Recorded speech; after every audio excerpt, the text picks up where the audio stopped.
around now, say the same thing. They chasing the fame, they all want the name. But they ain't got what's running through these veins. Say I walk like a king, talk like a king. You can act around now, say the same thing. They chasing the fame, they all want the name. But they ain't got what's running through these veins. Make way for the king.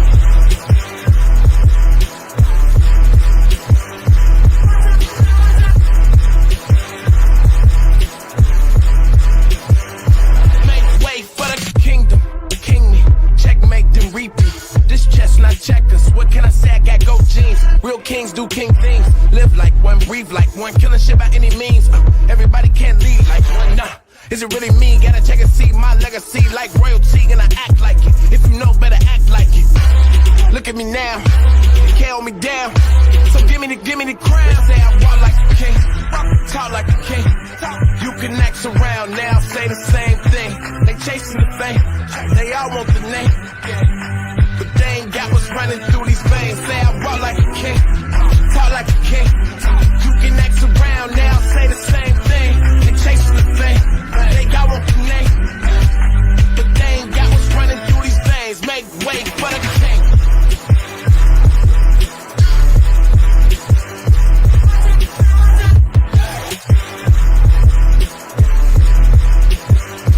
Make way for the king of kings for a long stretch, no limousine. If you talking winners, gotta intervene. I'm the biggest one of those you ever seen. I'ma need a crown. I'm the only one that ever held it down at the tip top. People flip flop every day, not I. Top 5, I'm a big shot. I'm the one that wanna take the big shots. Big balls, big rings, big rocks, big bag, big moves, big cars, big man, big plan. Get lost, we've been this wrong. Look at me now, you can't hold me down. So give me the crown. It must be a thing. It must be the poise that silence the noise. It must be the heart that sets me apart. It must be the game that gave me the name. It must be the truth, I could be the proof. It could be the chain, it might be the shoes.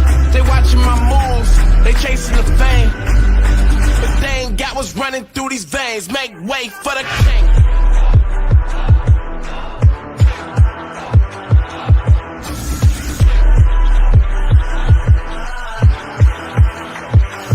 Make way for the king.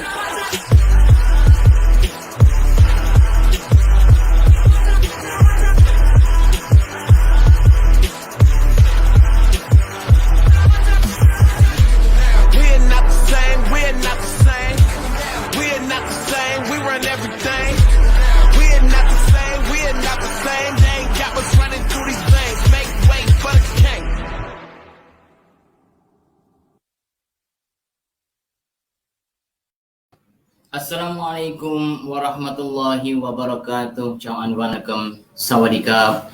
Alhamdulillahirabbil alamin wassalatu wassalamu ala asyrafil anbiya'i wal mursalin wa ala alihi washabbihi ajmain. Allahumma shalli ala Muhammad wa ala ali Muhammad wa ala alihi wa man tabi'ahu wa wala. Rabbi shrah li sadri wa yassir amri wa hlul 'uqdatam min lisani yafqahu qawli. Rabbi yassir wa la tu'assir bitamim bil qalbi rahmatika ya arhamar rahimin. Alhamdulillah, kita bertemu bersiaran pada pagi ini dengan topik misi miliki 100 gram emas. Sesuatu yang mungkin orang kata, gila, 100 gram emas mahal. Ada dekat berapa? 25,000. 25,700 ringgit to be precise. 25,000 ringgit. Bukan sedikit tu tuan-tuan dan puan-puan. Saya Husnizal Hussein. Like, komen dan share agar lebih ramai lagi orang yang dapat manfaat daripada perkongsian ilmu pada bagian ini. Ilmu emas tuan-tuan dan puan-puan. Emas ni dah berada dekat dunia ni dah lama tuan-tuan, untuk kegunaan kita manusia sejagat di dunia, di muka bumi ini. Dan emas juga adalah merupakan perhiasan syurga tuan-tuan dan puan-puan. Sudah pastinya emas adalah merupakan bukannya satu-satu aset yang biasa-biasa. Ia adalah merupakan aset yang cukup bernilai, yang cukup gah, yang mampu memberikan manfaat kepada manusia sejagat. Jadi hari ini topik yang pertama saya nak kongsikan dengan anda, iaitu misi memiliki 100 gram emas yang pertama. Okey, alhamdulillah saya dah berjaya memiliki 100 gram yang pertama dalam tempoh 4 bulan simpanan saya. Alhamdulillah. Dan itu sebabnya kenapa saya berkongsi ilmu emas ini kepada masyarakat. Sebab apa? dengan berkongsi ilmu emas ini kepada masyarakat, saya dengan harapan dapat membantu masyarakat untuk memperbaiki pengurusan kewangan kita, untuk memperbaiki kaedah macam mana kita menyimpan duit, tuan-tuan dan puan-puan. Kalau sebelum ni saya sendiri pun macam tuan-tuan dan puan-puan lah, dapat gaji habis, tak fikir macam mana nak simpan ni RM100 sebulan ni, macam mana nak simpan RM200 sebulan ni. Adanya orang kata saya mampu menyimpan RM1,000 sebulan. Masya Allah Akbar. Dia ni gaji berapa, tuan-tuan? Dia tak semestinya gaji besar boleh simpan duit banyak, tuan-tuan dan puan-puan. Yang orang yang kaya adalah mereka yang gaji kecil tapi dapat menyimpan duit yang banyak. Ini adalah orang yang kaya. Tapi kalau gaji RM10,000, gaji RM20,000, nak simpan RM100 pun tak mampu, ini bukan orang kaya, tuan-tuan. Ini orang papa kedana. Sebab apa? Sebab dalam kehidupannya terlalu banyak hutang mungkin. Jadi orang kaya adalah mereka yang mampu menyimpan sekurang-kurangnya 10% daripada apa yang kita peroleh daripada gaji kita, apa yang kita peroleh daripada pendapatan kita, tak kira apa pendapatan kita simpan. Kita simpan dahulu, kemudian yang bahaginya tu baru kita fikirkan nak buat apa. Itu konsep menyimpan, tuan-tuan. Jangan nanti ada baki baru nak menyimpan. Takkan jadi, tuan-tuan. Memang tak akan ada baki. Sebab dalam kehidupan kita ni memang macam tu lah. Nak kata baki apa, tak cukup lagi ada lah. Tapi kalau kita istiqamah terus dengan menyimpan, mulakan dengan simpanan dahulu, lepas tu bakinya baru kita pergi berbelanja untuk keperluan harian kita, untuk keperluan bulanan kita. Itu konsep yang terbaik. Itu konsep yang sebaik-baiknya yang kita perlu ikuti, tuan-tuan dan puan-puan. Jadi kita masuk ke topik kita. Misi miliki 100 gram emas yang pertama. Simpan sekurang-kurangnya RM100 sebulan. Wajib. Wajib. Ini kita nak cerita tentang individu-individu yang bergaji RM1,000. 10% iaitu RM100. RM1,000, 10% RM100. Jadi simpan dahulu RM100 tersebut. Jangan fikir. Jadikan ianya sebagai simpanan yang dilupakan. Baru menjadi simpanan kita. Selamat datang kepada semua yang hadir dalam sesi perkongsian saya pada pagi ini. Kalau ada komen, kalau ada apa-apa persoalan, boleh letakkan di ruang komen. InsyaAllah saya akan menjawab. Mudah-mudahan agar kita dapat kata manfaat daripada perkongsian ini. So simpan sekurang-kurangnya RM100 sebulan. So akaun emas sekarang ni di Public Go kita ada simpanan bulanan di mana anda boleh memulakan dengan nilai RM100. Kalau baru pagi tadi saya kongsi, kalau kita nak beli hartanah, kita nak beli rumah, kita nak beli tanah, kita tak boleh nak beli hartanah dengan nilai RM100 simpanan sebulan, tuan-tuan dan puan-puan. Tapi dengan membeli emas ini, kita boleh menyimpan dengan nilai RM100 sebulan. Dan dia punya fungsinya sama macam hartanah. Di mana hartanah dia sentiasa meningkat. Dari semasa ke semasa hartanah akan sentiasa meningkat. Tak ada lagi rumah, nilai rumah yang makin lama makin rendah, makin lama makin jatuh, makin lama makin jatuh. Rumah, tanah makin lama makin tinggi, makin lama makin tinggi. Sama juga dengan emas, tuan-tuan dan puan-puan. Dalam jangka masa yang panjang, emas akan meningkat. Bulan 3, awal bulan 3 dahulu harga emas RM240, turun sampai RM240. Kemudian naik sekarang ni RM257 tak salah saya hari ni, RM257. Maknanya kenaikan RM17 1 gram. So itu memberikan pulangan yang banyak bagi investors, bagi pelabur emas. Tapi bagi saya adalah merupakan penyimpan emas, tuan-tuan dan puan-puan. Jadi kita tak perlu nak kusut kepala otak, nak fikir hari ni berapa harga emas, hari ni berapa harga emas, tak perlu. Konsep orang-orang yang menyimpan emas ini, dia harga tinggi ke, dia harga rendah ke, dia akan beli. Harga tinggi dia akan beli, harga rendah dia akan beli lagi banyak. Itu konsep orang menyimpan emas, tuan-tuan dan puan-puan. Alright, seterusnya simpan 1 gram setiap kali terima bonus. Maknanya kalau kita dapat duit, orang kata duit terpijak, duit lebih tiba-tiba, ada quarterly bonus, ada lebihan, tak tahu di mana datang lah. Jadi kita belilah emas yang lebih sedikit. 1 gram ke, 2 gram ke, 10 gram terus ke. Itu yang terjadi tuan-tuan dan puan-puan. Itu yang terjadi kepada diri saya. Bila saya memulakan simpanan emas ni, kalau dulunya sebelum ni, bila dapat duit saja, ada dapat duit lebih, kita fikir macam-macam. Oh, nak tukar kereta lah. Kita fikir macam-macam. Oh, nak pergi jalan mana ni? Kita fikir macam-macam. Oh, okey, kita makan lebih sikit, kita makan besar sikit kali ni lah.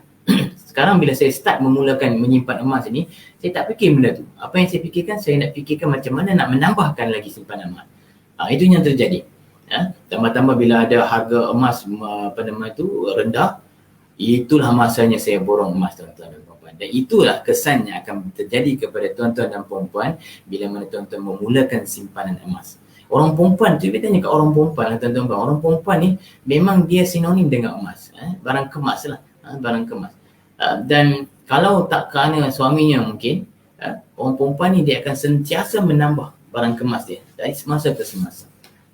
Dan mungkin disebabkan oleh faktor keluarga, faktor suami. Suami kata, sudahlah sikit-sikit barang kemas tu, kan. Barang kemas bagus juga tuan-tuan dan puan-puan. Sebab apa?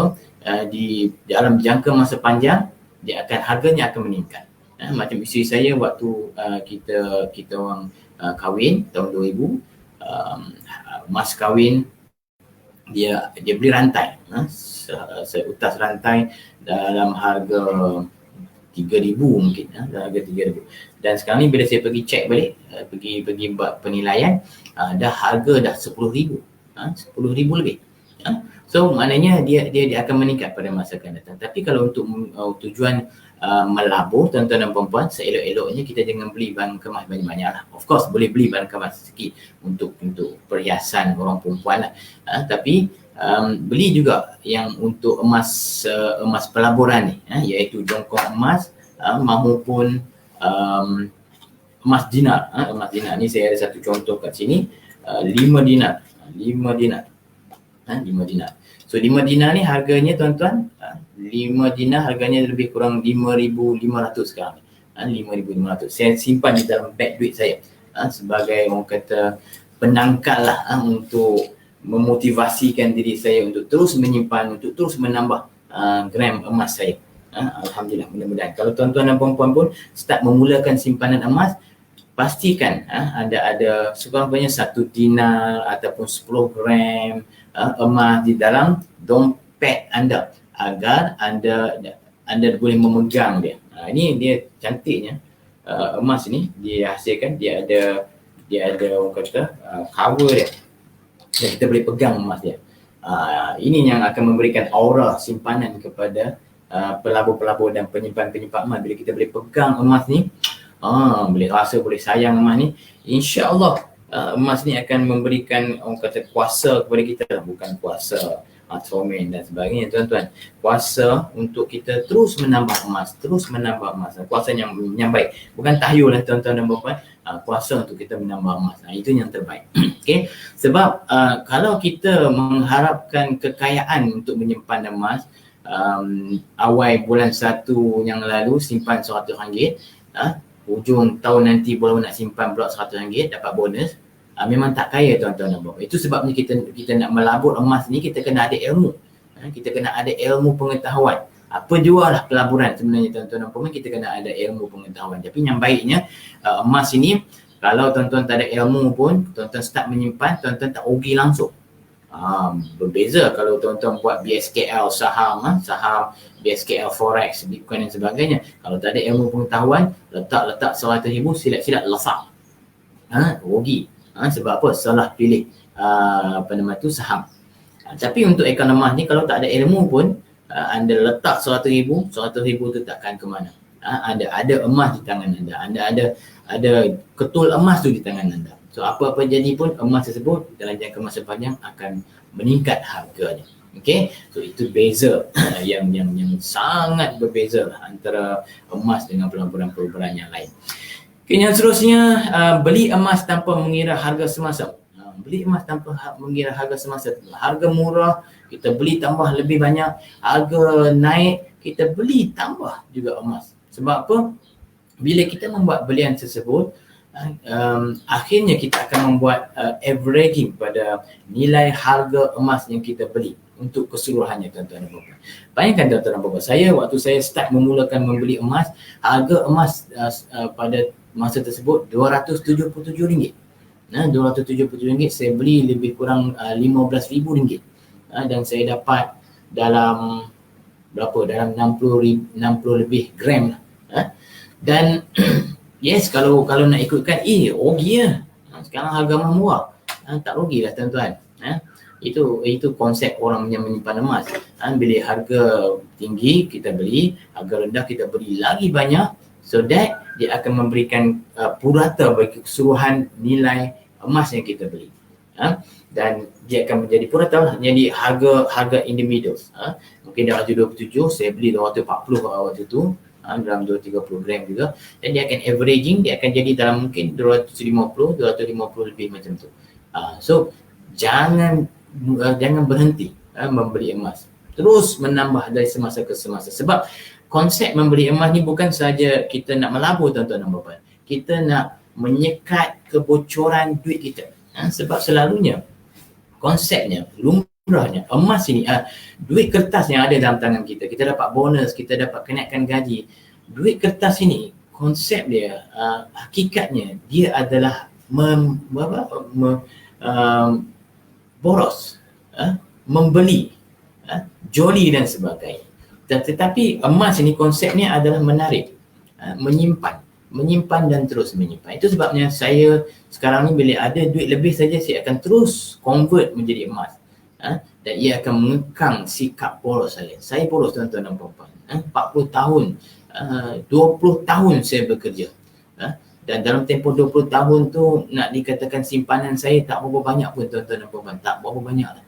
Kalau kata 20 tahun, kalau mungkin 10 tahun sebelumnya saya dah diperkenalkan dengan konsep emas ini, saya rasa mungkin saya dah ada 2-3 kilo emas di tangan. Tapi tak apa, alhamdulillah, kita masih belum terlambat, tuan-tuan dan puan-puan. Kita mulakan dari sekarang. Start memulakan simpanan emas. Sebab apa? Dia mengekang sikap boros kita, mengekang sikap joli kita yang tak ketahuan, joli yang sakan. Orang nak tukar cushion, kita tukar cushion. Orang tukar peti air duk elok-elok, tiba-tiba nak tukar. Kereta duk elok-elok, tiba-tiba nak tukar kereta baru pula. Itu yang terjadi kepada saya lah, tuan-tuan. Saya kira-kira balik 5 biji kereta lah saya tukar. Daripada start saya bekerja tahun 2000 sampai sekarang 5 biji kereta yang saya dah tukar. Last tinggal 2 biji pun. Bukan kata nak menambah kereta tapi bertukar, tukar 3-4 tahun tukar. Itu bahananya kita pegang duit dalam tangan. Fikir macam-macam, akai panjang. Tapi bila kita tukar emas ni, tuan-tuan, dia stop kita punya naluri untuk membeli. Dia jadi terbantuk, tuan-tuan. Itu yang hebatnya kuasa emas ini, tuan-tuan. Kita tak rasa kaya, tapi bila kita ada duit dalam tangan, kita ada duit dalam bank, kita rasa kita kaya, kita rasa kita ada duit. Dan di situlah kita akan membeli. Tambah-tambah sekarang ni ada online shopping kan, Lazada, Shopee, PG Mall. Beli kot dan 4 bulan 4 sale, 3 bulan 3 sale, tiap-tiap bulan ada sale. 1 bulan 1 sale. Dia punya birthday tu, tak tahu berapa kali birthday setiap tahun. Sebab apa? Nak mengambil keuntungan. Kita ni ngak-ngak, kita pun tekan, duit jalan je keluar tiap-tiap hari. JNT lah, DHL lah, GDEX sampai letih mereka nak main hantar barang ke rumah kita. Itu yang berlaku. Bukan saya cerita tentang tuan-tuan ni. Kita cerita tentang diri saya sendiri. Saya memang perangai macam tu lah, tuan-tuan. Alhamdulillah, lepas saya mulakan simpanan emas ni, kurang dah lah. Dah kurang dah sikap-sikap sedemikian. Kita fikirkan bagaimana nak menambah emas. Itu saja. Dan seterusnya, bezakan kehendak dan keperluan. Jika ada nak beli barang kehendak, cepat-cepat fikirkan tentang challenges ini dan tukarkan duit yang sama nilai dengan barang kehendak itu kepada emas. Okay. So, bila kita dah start menyimpan emas ni, kita fikir panjang, tuan-tuan. Mungkin orang kata kita haji bakhil, tapi orang menyimpan emas ni tak bakhil, tuan-tuan. cukup haul dia, cukup emas dia 85 gram, cukup tahun dia, setahun kita akan bayar zakat. Tuan-tuan dan perempuan. Tuan-tuan dan perempuan ada duit dalam bank, puluh ribu atau ribu, kita bayar zakat lah. Kita babak lupa saya nak bayar zakat, tuan-tuan dan perempuan. Tapi emas ni insya-Allah, orang-orang yang menyimpan emas ni, walaupun emas perhiasan, barang hiasan, walaupun barang emas yang jongkong-jongkong emas, dinar emas ni, cukup haul 85 gram setahun kita bayar zakat. Bukan kata orang kata tukar emas ni kulukut, dia tak kelukut tuan-tuan, dia bayar zakat. Tapi mungkin dia pekin sikit lah. Bila dia nak beli sesuatu tu, dia fikir 2-3 kali. Adakah barang ni keperluan atau kehendak? Kalau kehendak, dia letak tepi. Kalau keperluan, dia beli, tuan-tuan dan perempuan. So kalau sebelum ni waktu kita ada wang kertas tu, dia tak fikir dah keperluan kehendak, kita beli je. Sebab apa? Duit aku. Nanti tambah ada lagi duit. Nanti tambah lagi duit. Takut apa? Biar ada lingkup pi. Biar tilai singgah selai sepinggang. Sampai dana kecemasan pun tak ada, tuan-tuan dan perempuan. Ini pentingnya bila kita ada emas ni, bila kita menyimpan emas ni, kita dapat mengembangkan, membesarkan dana kecemasan kita. Jangan duk tunggu orang nak membantu kita, tuan-tuan. Kita kena bantu diri kita sendiri. Jangan nak harapkan kerajaan nak bantu kita. Saat ni kita susah, saat ni kita sakit, anak-anak sakit, nak cari bantuan dan sebagainya. Mana nak letak muka kita, tuan-tuan? Mana nak letak muka kita, ayat muka kita? Duk kacau mak bapak lagi dan sebagainya. Simpan dana kecemasan kita. Mulakan simpanan kita. Mulakan, sedarkan diri kita. Wake up. Bangun. Berikan kesedaran kepada diri kita. Tolong diri anda. Mulakanlah, tuan-tuan. RM100 je. Mulakan. Kalau kata tak ada sangat pun, mulakan, startkan dengan RM100 saja. RM100 saja, tuan-tuan dan perempuan. Jangan duk kira sangat. Sebab ini untuk masa depan kita, masa depan anak-anak, masa depan anak isteri kita. Mulakan simpanan RM100 saja. Kalau tak ada RM100 nak menyimpan, saya tak tahu macam mana. Macam konsep saya katakan tadi. Simpan dulu RM100 tu. Lepas tu fikir kemudian. Benda-benda belanja-belanja yang lain tu macam mana. Saya sebelum ni kalau saya pergi Carrefour, barang untuk orang kata cuci pakaian saja, Allahu Akbar. Dengan deterjennya, dengan softlandnya, dengan apa lagi, dynamonya. Saya kata dynamo ni nak buat apa, tak payah dynamo. Zaman mak pak kita, cuci baju dengan sabun buku tu je. Warna hijau tu. Yang tu je. Tu pun elok lah, pakai macam biasa. Ini dengan softener lah apa semua. Saya kata buang. Ambil yang asas sudah. Itu bahana menyimpan emas ni, tuan-tuan. InsyaAllah boleh. Tuan-tuan boleh menyimpan, boleh mengurangkan perbelanjaan tuan-tuan dan perempuan. Mulakan, start dulu. Simpan dulu RM100 tu. Lepas tu baki-baki yang lain tu, fikir. Pekinlah nak beli apa-apa. Nak beli barang keperluan bulanan kita, harian kita. InsyaAllah, tuan-tuan boleh. Mulakan, start dengan RM100. Percaya. Alright, dan seterusnya, jangan guna emas selagi belum capai target. Emas ni kita kena ada target, tuan-tuan. Jangan simpan sembrono. Simpan dengan target. Okey, aku nak kembangkan dana kecemasan aku untuk 5 bulan gaji. 5 bulan gaji. Kalau gaji RM1,000, maknanya RM5,000 lah. So jangan guna duit tu selagi tak sampai RM5,000 punya, orang kata RM5,000 punya nilai emas. Kalau kata RM5,000 tu, ini lah. Dalam lebih kurang 21 gram lah. Ni RM5,500, 5 dinar, RM5,000. Jadi kena ada matlamat. Saya nak simpan emas ni untuk matlamat nak pergi umrah. Nak pergi umrah kena ada berapa ringgit, tuan-tuan dan perempuan? Kurang-kurang 7-8 ribu lah. Dengan belanja umrahnya dalam 6,000, kemudian ada duit poket sikit 2,000 lagi, cantik. Dah cukup. So kena ada matlamat, tuan-tuan. Matlamat untuk pengajian anak-anak, matlamat untuk yang muda-muda ni, yang nak, orang kata nak kahwin ni, matlamat untuk memberikan mas kahwin dengan dinar emas, dengan jongkong emas. Sentimental value, tuan-tuan dan perempuan. Cuba tengok kita punya artis, Datuk M. Nasir dengan Malia Musa. Malik Musa. Tahun 2000 mereka berkahwin dan Datuk M. Nasir memberikan 13 keping 13 keping wang dinar emas kepada bakal suaminya. Bakal suami tahun 2000. Waktu tu sekitar harga RM3,000 tak salah saya.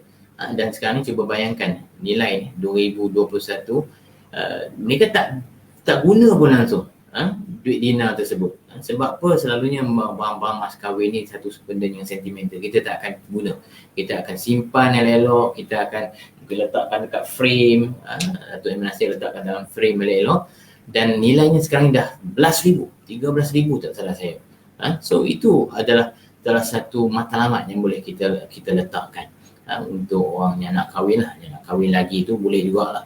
Tapi jangan beritahu saya bagi poin-poin ni. Dengan saya kena ni.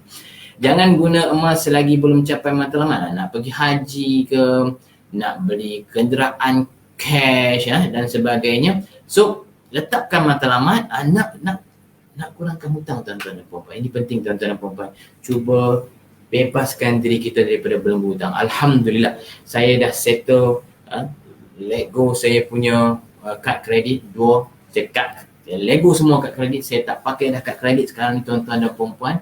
Saya pakai debit card saja. Debit card ni ada duit pakai, tak ada duit tak usah pakai, duduk diam-diam. Kereta saya mampu selesaikan sebiji kereta, settle dah sebiji kereta. Satu kereta lagi saya tolak buang. Buat apa kereta bayar banyak? Sebab apa tuan-tuan, bila kita hidup dibelenggu dengan hutang tuan-tuan, kita hidup tak berkat tuan-tuan. Kita hidup tak selesa. Jadi ini adalah misi utama saya sekarang ni tuan-tuan, untuk membebaskan diri saya daripada belenggu hutang. Saya ada rumah 2 biji sekarang ni, saya ada kereta 1 biji lagi yang nak kena bayar habis.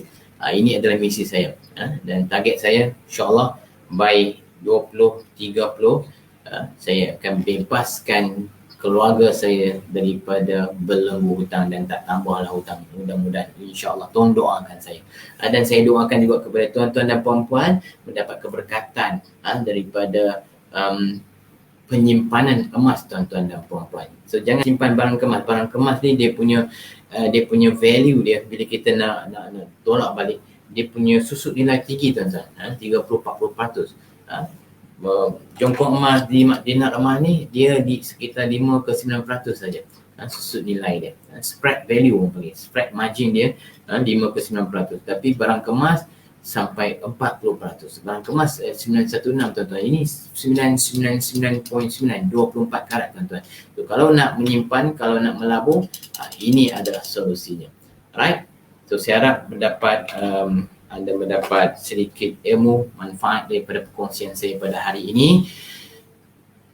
Saya doakan anda maju jaya. Saya doakan anda sihat, sejahtera dalam tempoh berpuasa ini.